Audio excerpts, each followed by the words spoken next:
राष्ट्रीय परिषद की बैठक है आज और कल, और पूरे देश से बड़ी संख्या में हमारी पार्टी के वरिष्ठ नेता, पार्टी के प्रमुख नेता इस कन्वेंशन में हिस्सा लेने के लिए आए हैं। और स्वाभाविक रूप से लोकसभा चुनाव से पहले ये बहुत महत्वपूर्ण ये बैठक है, जहां प्रधानमंत्री जी का दिशा निर्देश, उनका मार्गदर्शन हम सबको ऊर्जा भी देगा और हमको एक दिशा भी देगा। और उसके साथ साथ में राष्ट्रीय अध्यक्ष जी का भी संबोधन होगा। राष्ट्रीय अध्यक्ष जी भी जो है आने वाले समय के लिए जो लक्ष्य जो तय किया है पार्टी ने, अब की बार 400 पार, और उस लक्ष्य को हासिल करने के लिए पार्टी के कार्यकर्ता, सब पार्टी के नेता, सब लोग मिल करके जो है काम करेंगे और उस लक्ष्य को हासिल करेंगे।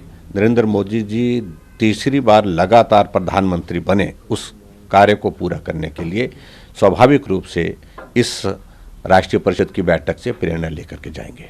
सर, आज हिमाचल प्रदेश सरकार ने बजट इंट्रोड्यूस किया, जिसमें कई मुद्दों पे वो एमएसपी दूध पर देने की बात हो या बाकी बात हो, कैसे देखते हैं आप पूरे बजट को? देखिए, हिमाचल प्रदेश में कांग्रेस सरकार का यह दूसरा बजट है। पहली बात तो मैं यही कहूँगा कि जो पिछला बजट उन्होंने प्रस्तुत किया था उसमें से 95% से ज़्यादा जो घोषणा की हैं उन पर काम ही नहीं हुआ। बजट पढ़ा और वो उसके बाद वहीं का वहीं, उस पर काम, ना योजनाएं बनी ना ज़मीन पर उतरी है। एक परिस्थिति तो ये है। अभी ये बजट जो है ठीक लोकसभा के चुनाव से पहले है, और ठीक लोकसभा के चुनाव से पहले बजट होने की वजह से मुख्यमंत्री प्रयत्न कर रहे हैं फिर से गुमराह करने का। लेकिन मुख्यमंत्री सुखविंदर सुक्खू जी इस बात के लिए बदनाम हो गए हैं, कांग्रेस पार्टी पूरे देश भर है, जो झूठी गारंटियां दी। सत्ता में आने के लिए पहले झूठ बोला, पूरा नहीं हो पाया। उसके बाद पहला बजट प्रस्तुत किया, फिर झूठ बोला, एक भी योजना उसमें जमीन पर लागू नहीं हो पाई। अब दूसरा बजट लोकसभा के चुनाव से पहले फिर झूठ बोल करके वो लोगों को गुमराह करने की कोशिश कर रहे हैं। लेकिन कोई भी हिमाचल वासी उन योजनाओं पर, उन घोषणाओं पर भरोसा ही नहीं करेगा, ना ही कर रहा है। सबसे बड़ी बात, 14 महीने की सरकार 1400 करोड़ से ज़्यादा का लोन ले लिया। जो कहते थे कि लोन लिया, हमारी सरकार को कहते थे।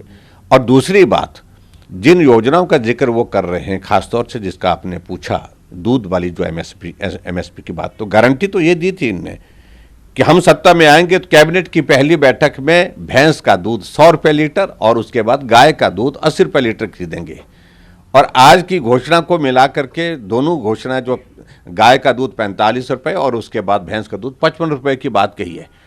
अब जो पिछली बार का जो जिक्र किया हो, जो इंक्रीज किया है, वही रेट अभी तक नहीं मिल पा रहा है, वही पैसा नहीं मिल पा रहा है। अब की जो घोषणा की है उसके बारे में क्या भरोसा करेंगे?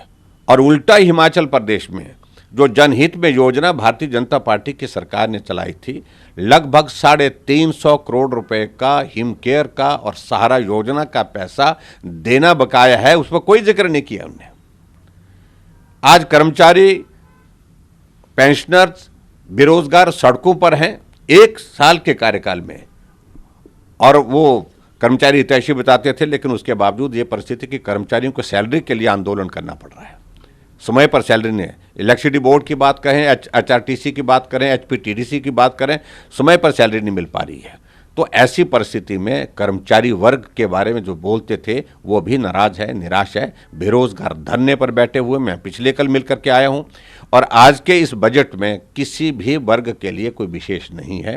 चुनाव से पहले कोशिश कर रहे हैं झूठ बोल करके, लेकिन झूठ बोलने का कोई लाभ नहीं है, क्योंकि भरोसा ही टूट गया है। एक आखिरी सवाल सर, राज्यसभा के लिए हर्ष महाजन जी को ने नॉमिनेशन फाइल किया है भाजपा की तरफ से, वहीं अभिषेक मनु सिंह पिच फील्ड किया है कांग्रेस ने, क्या कहना चाहेंगे? देखिए, दोनों पार्टियां के कैंडिडेट हैं और लोकतांत्रिक व्यवस्था के अनुसार चुनाव लड़ने का अधिकार सबको है। और लेकिन बड़ी विचित्र बात है कि हिमाचल प्रदेश में मनु सिंघवी जी को इनने कैंडिडेट बनाया, मुख्यमंत्री को पूछा तक नहीं। और मुख्यमंत्री जी की जो पहली घोषणा है सरकार बनने के पश्चात की हिमाचल प्रदेश में वाटर सेस लगाएंगे, उस वाटर सेस के इश्यू को लेकर के कमीशन बनाया गया, उस वाटर सेस के इश्यू को लेकर के प्राइवेट कंपनीज कोर्ट में चले गए और श्रीमान मनु सिंह विजय उन कंपनियों की ओर से कोर्ट में उनके वकील हैं। यानी कि मुख्यमंत्री की पहली योजना का विरोध करने के लिए मनु सिंह विजय हाई कोर्ट में और सुप्रीम कोर्ट में उनके वकील हैं। तो निश्चित रूप से हिमाचल प्रदेश के लोगों को फैसला करना, और दूसरे कांग्रेस के लोगों में बहुत बड़ी निराशा है।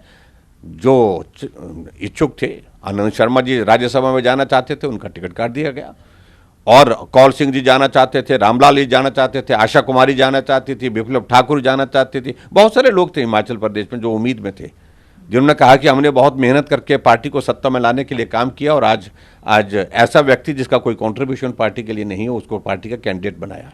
तो इसलिए हम तो यही कह रहे हैं कि अंतरात्मा की आवाज़ के साथ वोट दें, और हिमाचल का हित किस में है, इस बात को सुनिश्चित करने के लिए ये राज्यसभा का मतदान करें। यही हमने बात कही है, और उसके बाद आगे क्या होता है देखते हैं।